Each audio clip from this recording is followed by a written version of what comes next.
고린도전서 15장입니다. 오늘은 그래서 부활절 설교로 우리 고린도전서 15장 1절 2절 저랑 같이 교독하시겠습니다. 1절 제가 읽습니다. 형제들아 내가 너희에게 전한 복음을 너희에게 알게 하노니 이는 너희가 받은 것이요 또 그 가운데 선 것이라.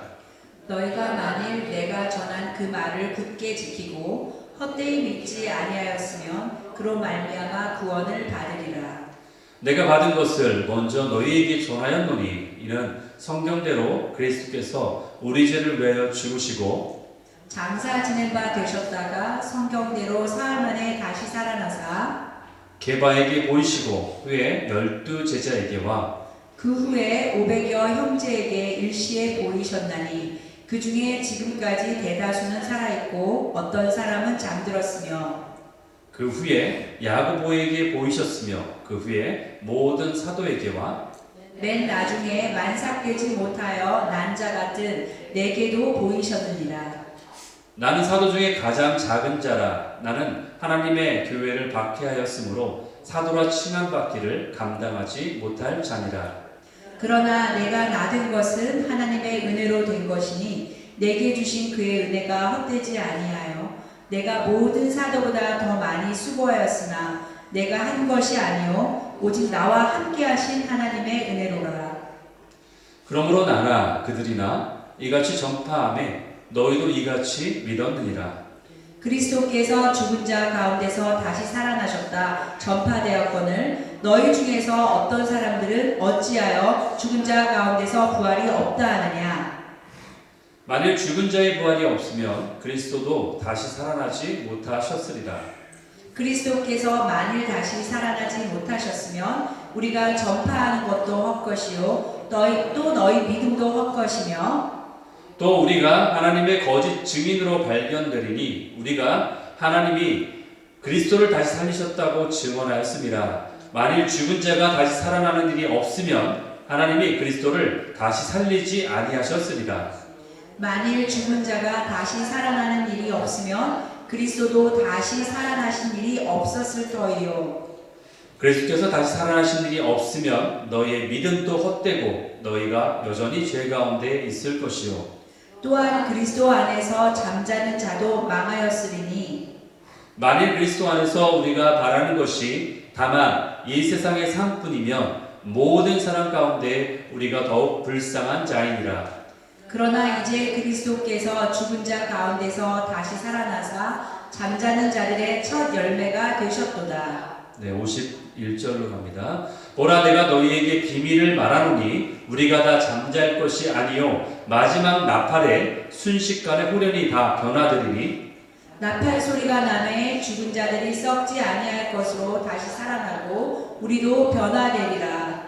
이 썩을 것을 반드시 썩지 아니할 것을 입겠고 죽을 것이 죽지 아니함을 입으리로다. 이 썩을 것이 썩지 아니함을 입고 이 죽을 것이 죽지 아니함을 입을 때에는 사망을 삼키고 이기리라고 기록된 말씀이 이루어지리라. 사망아 너희 승리가 어디 있느냐? 사망아 내가 쏘는 것이 어디 있느냐?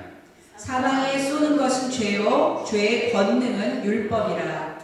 우리 주 예수 그리스도로 말미암아 우리에게 승리를 주시는 하나님께 감사하노니 그러므로 내 사랑하는 형제들아 견실하며 흔들리지 말고 항상 주의 일에 더욱 힘쓰는 자들이 되라. 이는 너희 수고가 주 안에서 헛되지 않은 줄 알미라. 아멘. 아멘. 예, 오늘 제목을 부활 손을 꼭 넣어봐야 합니까? 이런 제목으로 Resurrection Must You Touch With Your Hands to Know 이러한 제목으로 함께 나누기 원합니다. 여러분 요즘같이 어떤 과학이 발전하고 또 의술이 발달한 시대에는 이 부활이라는 것에 대해서 더 믿지 못하는 그러한 자들이 많은 가능성이 더 많습니다. 그렇죠? 근데 이것이 요즘만 그런 것이 아니라 예수님의 부활 당시에도 이러한 많은 이견들이 있었습니다. 그래서 뭐라고 생각했냐면은 제자들이 그 시체를 훔쳐갔다. 예, 그래 놓고서 부활했다라고 저들이 주장하는 거다. 이렇게 말하는 사람도 있었고요. 그리고 예수님이 죽었던 것이 아니라 잠시 기절했다가 다시 깨어난 것이다. 그래서 부활은 아니다. 이렇게 주장하는 사람도 있었고요.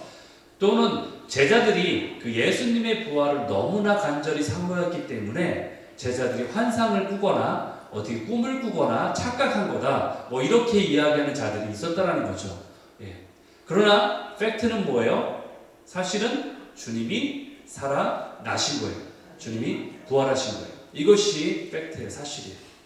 오늘 본문 보면요, 사도 바울이 고린도 교회에게 예수님의 부활에 대해서 계속해서 증거하면서 주님이 살아계셔서 사람들에게 나타나신 그 증거들을 기록하고 있어요. 이것이 바로 부활의 증거예요. 여러분, 예수님께서 부활하신 후에 제일 먼저 누구에게 나타나셨습니까? 예, 그렇죠. 막달라 마리아에게 나타나셨어요. 제일 먼저 막달라 마리아에게 나타나셨어요. 요한복음 20장 17절에 보면 이런 말씀이 있습니다. 예수께서 이르시되 나를 붙들지 말라. 내가 아직 아버지께로 올라가지 아니하였노라. 예수님께서 이르시되 나를 붙들지 말라. 이것 새 번역이나 또는 현대어 성경에 보면 이렇게 번역되어 있습니다. 내게 손을 대지 말라. 나를 만지지 말라. 그러나 이 말은요, 영어로 보면 이렇게 됐어요. 여러분 지금 영어도 밑에 나와 있죠? Do not cling to me. 이렇게 됐어요. 나에게 매어 달리지 말아라. 내 바짓가랑이를 붙잡고 좀 놔라 이거예요. 내 바짓가랑이 붙잡고서 가지 마세요 라고 이렇게 붙잡지 말라는 거예요. 물론 예수님을 영영 다시 볼 수 없을지 몰라서 떠나가실까봐 다리를 붙잡고 늘어진 거겠죠. 그렇죠? 예. 그러나 하나님 예수님은 그 다음에 어떻게 하셨어요? 승천하셨죠. 예. 또한 예수님은 그 승천하신 후에 그분을 대신하여서 항상 우리와 함께 하실 분을 보내셨는데 그게 성령님이세요. 얼마나 놀라운 사실인지 몰라요. 그 다음에는 예수님이 또 누구에게 나타나시냐? 부활하신 예수님이 제자들에게도 나타나셨어요. 요한복음 20장 19절에 나와 있는데 여기 보면은 제자들에게 나타나실 때 짜잔 서프라이즈 이렇게 하고 거의 이런 수준이에요. 예, 제자들이 깜짝 놀라죠. 그런데 이렇게 나타나신 예수님이 제자들에게 던진 첫 마디가 뭔지 아세요? 샬롬. 네, 샬롬이에요. 샬롬. 그런데 생각해 보세요. 제자들이 평안할 수 있을까요? 제자들이 평안할 수 있어요? 오히려 그 반대죠. 오히려 두려워했어요. 왜? 자신들이 그렇게 믿었던 메시아라고, 심지어는 정치적 메시아라고 해서 자기들을 해방시켜줄 그러한 사람으로 믿었던 예수님, 영적인 멘토, 물리적인 어떤 육체적인 멘토, 정신적 지주와도 같았던 그러한 예수님께서 갑자기 십자가에 달려 돌아가셨잖아요. 죽으셨잖아요. 죽음은 끝이라고 생각되는 그런 죽음을 당하셨잖아요. 그렇기 때문에 모든 자들이 다 멘붕 상태에 빠진 거예요. 요즘 말로 하면 멘붕에 빠진 거예요. 완전히 정신이 완전히 무너져 버렸어요. 더 이상 어떻게 할지 모르는 거죠. 그런데 그때 너희에게 샬롬, 평강이 있을지어다 라고 말씀하시는 거예요. 그런데 하필이면 그때 딱 한 사람이 없어요. 누가 없었죠? 도마가 없었어요. 참 안타깝습니다. 도마가 없었기 때문에 도마의 그 유명한 고백이 현재까지도 성경에 나와 있어요. 우리가 그걸 다 알고 있어요. 예. 그때 도마가 이르되 20장 25절에 나와 있죠. 내가 그의 손에 못자국을 보며 내 손가락을 그 못자국난 손가락에 이렇게 넣어보며 못자국이니까 뭐 손가락 들어가긴 하겠죠. 이렇게 넣어보고 그 옆구리에 내 손을 집어넣고 그러지 않고 내가 믿지 않겠어. 굉장히 적나라한 표현이에요. 내 손가락에 이렇게 막 구멍에다 넣어보고 이렇게 하겠다는, 너무나 신랄하게 얘기하지 않아요 지금, 그렇죠? 근데 여기 중요한 핵심이 숨겨져 있어요. 도마가 그 고백을 하고 있는 동안에 예수님이 그 방 안에 계셨다는 거예요. 그 고백을 하는 그때도 그 안에 계셨다는 거예요. 이런 말을, 이걸 가지고 이제 젊은이들이 요즘 말로 뭐라고 하는 줄 아세요? 대박, 헐 이러죠. 그때 그 자리에 계셨다는 거예요. 그런데 제자들은 예수님을 못 봤어요. 인비저블이에요. 예수님이 그곳에 계셨는데 예수님을 투명인간처럼 그곳에 주님이 그들과 함께 하셨는데, 그리고 그들의 대화를 다 듣고 계셨는데 못 봤다는 거예요. 이렇게 얘기하면 여러분 중에는 분명 제가 그걸 어떻게 저에게 어떻게 이걸 증명할 수 있냐고 생각할지 모르겠어요. 그걸 어떻게 하세요, 목사님이? 그런데 이게 어떻게 가능할까요? 예수님이니까 가능하죠. 예. 빌립보서 2장 6절 8절에 보면 이렇게 나와 있어요. 그는 근본 하나님과 본체 그분의 몸이시다. 똑같으신 분이신데 하나님과 동등됨을 취하지 않으셨다. 그렇죠? 오히려 자기를 비워서 그 종의 형체 육신을 가지사 사람들처럼 이 땅에 오셨다. 그리고 자기를 낮추시고 죽기까지 복종하셨으니 십자가에 죽으십니다. 예. 그렇기 때문에 사실 예수님은요 하나님과 동등한 분이세요. 그분은 하나님의 아들이면서 하나님이세요. 그게 삼위일체잖아요. 그렇죠? 하나님이세요. 그분은. 그렇기 때문에 사실은 예수님이 이 땅에 초림하셨을 때에 행하셨던 기적은요 엄밀히 말하면 기적이 아니에요. 그거는. 예. 여러분 하나님 자신이신 그분이 예수님이 오병이의 기적을 일으키고 안진뱅이의 그 다리를 고쳐주고 눈먼 자의 눈을 뜨게 만들고 귀머거리가 듣게 하는 일이 어떻게 기적이 될 수 있을까요? 그것은 그냥 그분에게는 너무나 자연스러운 그냥 일상사예요. 하나님이신 예수님에게는 그냥 자연스러운 일이에요. 그거는 기적이 아니에요, 사실은. 우리에겐 기적이지만 그분에게는 그것이 기적이 아닌 거예요. 그러므로 예수님이 무리를 걸으신 것이 기적이 아니라 온 만물을 창조하시고 온 땅의 주인 되시는 그 하나님이신 예수님이 그 일반적인 자연적인 그 물과 접촉했음에도 불구하고 그 물이 어떠한 화학작용도 일으키지 않은 게 기적이에요. 그 물이 자연 상태로 그대로 있는 게 기적이에요. 하나님과 접촉했는데 하나님과 만났는데 그 물이 어떤 분자가 분해되지 않고 그대로 존재하는 그 자체가 기적인 거예요, 사실은. 하나님이 예수님이 물 위를 걸은 것이 기적이 아니라 물과 만나는데 하나님이 만났는데 그 물이 변함없이 그대로 있는 자체가 기적인 거예요, 사실은. 그런데 이런 하나님이신 예수님이 이제는 죽음마저 정복하시고 부활하셨기 때문에 이제는 그 어떤 것도 예수님을 제어하고 제한할 수 있는 그 어떤 것도 이제 없는 거예요, 이제. 예. 그러므로 예수님이 그곳에 계셨던 것이 확실해요. 제자들이 보이진 않았지만 그 도마가 그런 얘기를 했을 때에 그 했던 말을 그대로 예수님이 오셔가지고 다시 동일하게 말씀하시잖아요. 그 얘기는 뭐예요? 그곳에 예수님이 계셨다는 얘기예요. 부활하신 부활체를 입었기 때문에 인비저블로 보이지 않는 형태로 그곳에 계셨기 때문에 그걸 아신다라는 거예요. 그럼 여기 한 가지 의문점이 있잖아요. 궁금점이 생겨요. 뭐냐? 그 궁금점이 뭐냐면은 왜 하나님 예수님은 그러면은 제자들에게 어떤 때는 자기의 모습을 보이셨다가 또 어떤 때는 자기의 모습을 보이시지 않다가 왜 그러셨을까? 이것이 궁금점이지 않아요, 그렇죠? 예. 굉장히 왜 그럼 어떤 때는 그렇게 하시고 어떤 때는 왜 보여주시고? 왜냐면은 이제 조금 있으면 예수님이 하늘로 승천하셔야 되기 때문에 올라가셔야 되기 때문에 그래요. 이제는 제자들을 떠나야 되기 때문에 그렇습니다.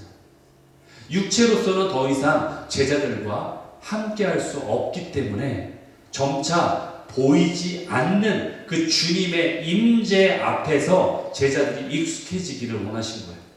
이제는 너희들이 보이지 않아도 내가 살아있다는 것을 믿어야 된다. 내가 이처럼 살아나는데 육신으로 보일 때만 살아있는 것이 아니라 너희들한테 보이지 않아도 여전히 나는 너희들 가운데 존재하고 있고 살아있는 그 존재로 실체로 너희와 함께하고 있다. 그것에 익숙해지기를 원하시는 거예요. 그런 훈련을 하시고 그런 테스트를 하신 거예요. 이것이 바로 미래를 준비시키려 하신 예수님의 배려입니다. 그러면서 승천하시는 예수님이 그래서 우리에게 약속한 것이 바로 이것이죠. 마태복음 28장 20절 볼지어다 내가 세상 끝날까지 너희와 항상 함께 있을 거야. 예. 이 약속이에요. 약속. 여러분들은 약속을 누가 나에게 했는데 지키지 않으면 얼마나 짜증나요, 그렇죠? 저 사람은 말만 하고 지키진 않아. 얼마나 짜증나요? 그러나 예수님은 그 말씀을 지키십니다. 신실하신 그분은 지키십니다. 그렇죠? 예.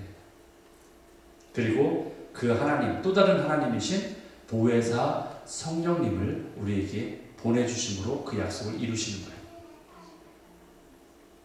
그래서 부활하신 다시 살아계신 이 예수님께서 그분의 살아계심에 대한 확실한 증거를 우리 옆에 물리적으로 살아계신 분이 아니라 또 다른 하나님을 보내심으로 인해서 그 임재로 우리 곁을 지켜주시겠다는 거예요. 이 약속은요, 주님이 우리 곁에 계속 살아계신 분으로 세상 끝날까지 우리와 함께 하시겠다는 아주 중요한 약속이에요. 예, 정말로 중요한 약속이에요. 그러므로 이 주님의 약속을 믿어야 합니까? 아멘. 예, 믿어야 됩니다. 그분은 살아계셨어요. 예. 여러분, 예수님의 부활하심을 여러분 믿으십니까? 예, 믿는 자들 다 그렇게 얘기해요. 여러분, 예수님이 살아계시다는 걸 믿으십니까? 다 그렇게 얘기해요. 그런데 어떻게 그런 분들이 살아계셔서 내게 말씀하시고 역사하시는 그 성령님의 임재와 역사하심을 왜 부인할까요? 그런데 그렇죠?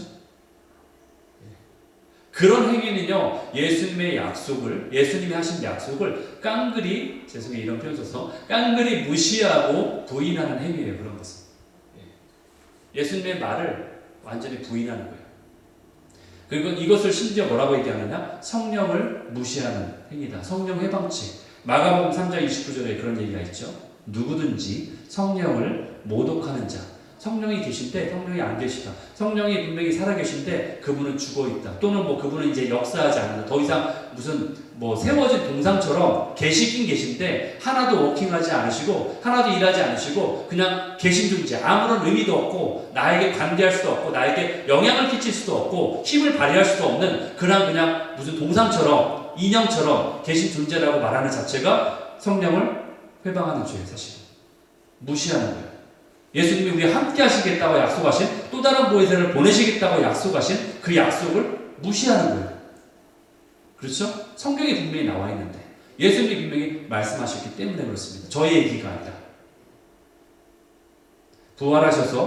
부활하셨다는 얘기는 지금도 살아계셨다는 얘기예요. 살아계신 주님이 오늘날도 여러분과 저와 함께 하십니다. 그분이 바로 성령님이세요. 바로 주님의 보이지 않는 임재, invisible presence, 그분의 임재가 있는 거예요.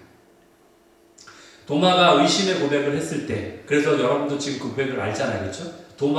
우리가 아주 그 성경 인물들의 뛰어난 모습도 보지만 그 성경 인물들의 연약한 모습까지도 우리가 이미 알고 있잖아요. 그 고백을 지금도 우리가 듣고 있잖아요. 바로 그 옆에서 듣고 계셨던 그 주님을 말하는 거예요. 그 주님이 지금도 살아 계십니다. 그러면 여러분은요, 살아계신 주님을 믿고 계십니까? 아니면 돌아가신 주님만 추모하고 살아가고 계십니까? 1번. 여러분, 예, 아멘. 너무 대답을 잘해주셨어요. 여러분, 예수님의 초림과 십자가의 죽으심을 믿으면서 만약에 예수님의 재림과 마지막 때에 대해서 무관심하거나 부정하는 것은요, 마치 사랑하는 남편을 떠나보낸 여인이 자신의 죽은 남편의 베개를 끌어안고 남편의 채취를 맡으면서 흐느끼며 살아가는 사람하고 똑같아요. 그건 뭐냐? 이 세상에 사별을 해도 그 장례식이 끝이 있게 마련인데 우리의 마음에는 여전히 아직도 그 추모식을 끝내지 못하고 살아가고 있는 모습인 거예요. 그게 바로.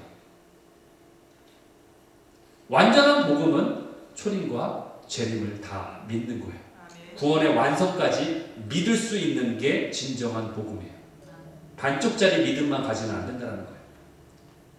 마치 다시는 예수님을 만날 수 없는 분처럼, 다시는 예수님을 우리가 볼 수 없는 분처럼 비통함에 젖어서 그렇게 살아가는 우리의 모습은 아닌지, 이 부활의 날에 그것을 우리가 생각해야 돼요. 부활하셨다는 것은 지금도 살아 계신다는 얘기예요. 예수님은 부활하시고 지금도 살아계세요. 과거에 부활하시고 다시 죽으신 분이 아니라, 또는 고난주간마다 매년 다시 죽어야만 하는 분이 아니라 그분은 지금도 살아계십니다. 그리고 반드시 다시 오시겠다라고 말씀하세요. 예수님 말씀하신 거예요. 이것이 그분의 약속이고 하나님의 구원의 계획이에요. 여러분들 왜 사람들은요 예수님이 부활하신 걸 자꾸 부인하고 그것을 부정하려고 안달이나 있을까요? 왜냐하면 사람들이 예수님의 부활이 진짜가 아니라고 부인하는 이유는요, 만약에 정말로 예수님이 죽은 자 가운데서 살아나셔서 부활하셨다면 그들이 언젠가 바로 부활하신 그 주님 앞에서 자신들의 인생에 대한 분명한 책임을 져야 하기 때문에 그래요. 그러한 메시아가 되기 때문에 그래요.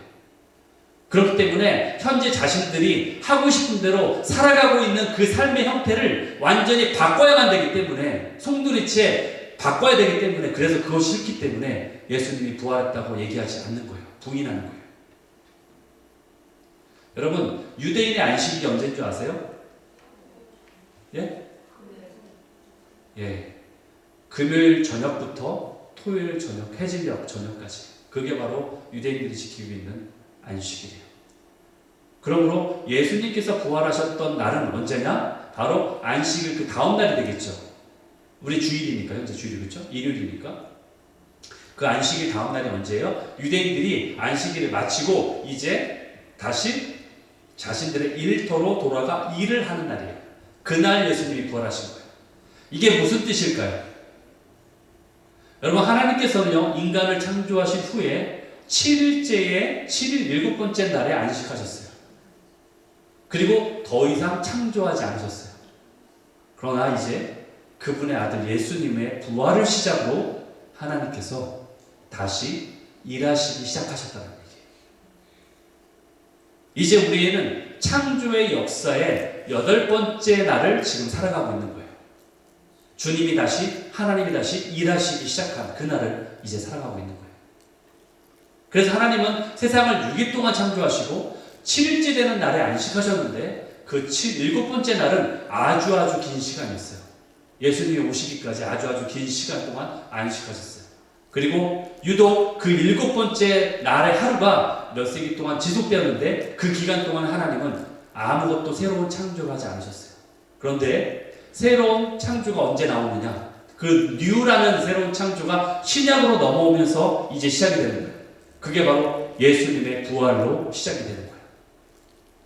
옛것은 지나고 새로운 창조가 이제 시작이 돼요. 주님이 부활하신 첫날인 일요일, 그 주일에 그 일을 이제 시작하시는 거예요. 하나님께서 이제 다시 일을 하기 시작하셨다. 그래서 우리 크리스찬들은 원래의 안식일인 토요일에 예배를 드리지 않고 예수님이 부활하신 날인 바로 하나님께서 다시 일을 시작하신 그날인 바로 주일날에 예배를 드리는 거예요. 부활의 날에 우리가 그 예배를 드리는 거예요. 여러분 새 창조 역사를 통해 하나님이 제일 먼저 창조하신 것이 바로 예수 그리스도의 부활의 몸인 부활체예요. 부활체. 그리고 우리도 또한 그처럼 부활체를 입게 될 것이다 라고 성경은 말하고 있어요. 고린도전서 15장 20절에 보면은 이제 예수께서 죽은 자 가운데서 다시 살아나사 잠자는 자들의 첫 열매가 되셨다. 그 둘째, 셋째, 넷째는 우리가 되는 거예요. 고린도전서 15장 52절 53절에 보니까 나팔소리가 나매 죽은 자들이 썩지 아니할 것으로 다시 살아나고 우리도 그처럼 변화될 것이다. 부활체를 입게 될 것이다. 이것이에요. 여러분 우리가 믿는 부활은요 단지 죽었던 생명이 다시 살아나는 것만 이야기하는 게 아니에요. 성경에는 이미 다시 살아난 사람의 이야기들이 많이 나오고 있어요. 그렇죠? 죽었다가 다시 살아난 사람의 이야기가 나옵니다. 이미 성경에. 근데 그들을 부활이라고 얘기하지 않아요. 그렇죠? 예수님이 부활의 첫 열매예요. 첫 샘플이에요. 죽었다 다시 살아났던 이야기 중에 우리는 유명한 나사로의 이야기를 알고 있어요. 그렇죠? 그는 죽었어요. 그런데 예수님이 오셔서 다시 그를 살려내셨습니다. 그런데 나사로가 무덤에서 나왔을 때는요, 그의 몸은 예전의 몸 그대로예요. 그렇기 때문에 부활체가 아니었어요. 그래서 그의 몸에는 예전에 그의 몸을 감싸고 있었던 배와 수건을 풀러주어야만 했다는 거예요. 부활체가 아니기 때문에. 그러나 예수님의 부활은 달랐어요. 예수님이 쌓던 세마포와 수건이 가지런히 무덤에 남아 있었다라고 전해지고 있어요. 그것이 바로 그냥 살아나는 것과 부활체와 다른 거예요. 나사로는요, 죽음에서 다시 살아났지만 그는 또다시 죽어야 했어요. 이해되시죠? 지금도 나사로가 이제 살아있나요? 저 이스라엘에 가면 나사로가 살고 있나요? 아니잖아요. 그가 언젠가 다시 죽었어야 됐다는 얘기예요. 다시 살아났지만 그는 다시 죽어야 되는 거예요. 언젠가 다시 또 다른 죽음의 슬픔을 그의 가족들이 맛봐야 되는 거예요. 여러분, 어쩌면 나사로가 다시 살아나는 것이 그 나사로의 가족들에게는 굉장한 기쁨이었겠지만 본인은 아마 저는 그렇게까지 기쁨일 수도 있고 가족을 다시 만나니까 기쁠 수도 있겠지만 그렇지만은 않을 것이라는 생각을 해봐요. 이제 육신의 그 고통을 다 벗고 이제 하나님과 재회하는 그 기쁨을 맛보려는 순간 다시 이 땅에 내려와야 된다는 것을 알았을 때는 좀 뭔가 아쉽다라고 나사로가 아마 생각했을 것 같아요. 그리고 왜냐하면 자기가 죽어야 되는 것을 다시 연장만 된 것 뿐이지 또다시 그 죽음의 경험을 또 해야 되잖아요. 그러나 부활은 다르다는 거예요. 부활은 살아나고 다시 영원히 죽지 않는 거예요. 그것이 부활이에요. 우리도 그렇게 된다는 거예요. 영원히 사. 그러니까 죽었다 살아나는 것만이 포인트가 아니에요. 영원히 산다라는 게 포인트예요. 부활은. 부활체를 입는다는 거예요. 이 부활의 소망이 우리에게도 있다는 거예요. 이 부활을 믿느냐 믿지 않냐, 이것은요 여러분들이 예수님을 믿냐 믿지 않냐와 동일할 정도로 굉장히 중요한 진리의 말씀이에요. 왜냐하면 우리가 이 부활체를 입었다는 이야기는 최종적으로 영원한 삶을 살게 되었다는 이야기가 되기 때문에 그래요. 그러므로 부활은 우리의 믿음의 기초가 되는 동시에 우리의 복음의 최종적인 완성이 되는 그런 거예요. 부활은. 여러분, 이 부활을 기다리는 기다림은요 고통이 아니라 설레임이에요. 왜냐하면 이 기다림이 설레임이 될 수 있는 이유는 주님이 우리와 함께 하시기 때문에 내가 너희와 영원히 함께 할 것이다. 그러므로 부활하셔서 지금도 살아계신 그 예수님, 그리고 그 예수님을 대신하여 우리에게 보내주신 그 예수님의 영이신 성령님과 함께 주님이 다시 오실 때까지 살아계신 그 주님으로 인해서 우리가 기뻐할 수 있는 거예요. 이 부활의 소망이 있습니까? 이 부활의 소망으로 힘을 얻는 저와 여러분이 되시기를 우리 부활하신 예수 그리스도의 이름으로 축원합니다. 아멘. 우리 함께 일어나서 찬양하셨습니다. 부활하신 주님을 찬양합니다.